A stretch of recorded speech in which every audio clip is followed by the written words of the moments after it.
जम्मू कश्मीर विधानसभा चुनावों का ऐलान अब जल्द ही हो सकता है। राज्य परिसीमन को लेकर चल रही कवायद अब पूरी होती दिख रही है।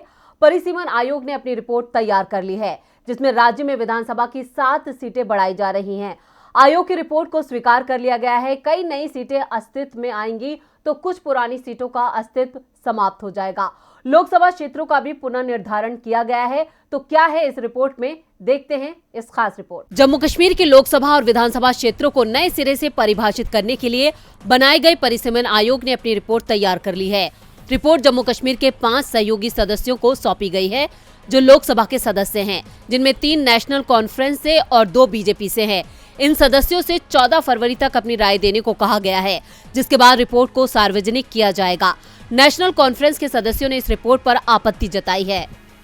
नेशनल कॉन्फ्रेंस के प्रवक्ता इमरान नबी डार ने कहा, पार्टी ने 4 फरवरी 2022 को परिसीमन आयोग द्वारा सहयोगी सदस्यों को उपलब्ध कराए गए मसौदा दस्तावेजों को स्पष्ट तौर पर खारिज कर दिया।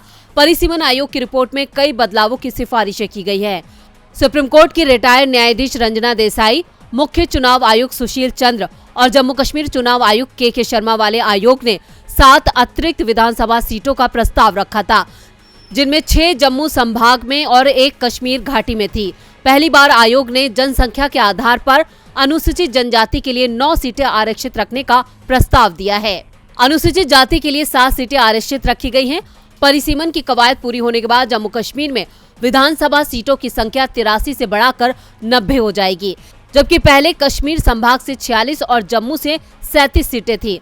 रिपोर्ट में जम्मू संभाग से राजौरी और पुंछ को शामिल करके अनंतनाग संसदीय सीट के पुनः निर्धारण का प्रस्ताव किया गया है। कश्मीर संभाग में भी बड़े पैमाने पर बदलाव का प्रस्ताव दिया गया है। कई विधानसभा सीटें खत्म कर दी गई हैं। इसमें हब्बा कदल सीट भी शामिल है, जिसे प्रवासी कश्मीरी पंडितों के पारंपरिक गढ़ के रूप में देखा जाता था। श्रीनगर जिले की खानियार, सोनवार और हजरतबल विधानसभा सीटों को छोड़कर अन्य सभी सीटों का पुनः निर्धारण किया गया है। पुलवामा, त्राल और शोपिया के कुछ इलाके जो अनंतनाग लोकसभा सीट का हिस्सा थे, अब श्रीनगर संसदीय सीट का हिस्सा होंगे। डीबी लाइव की रिपोर्ट।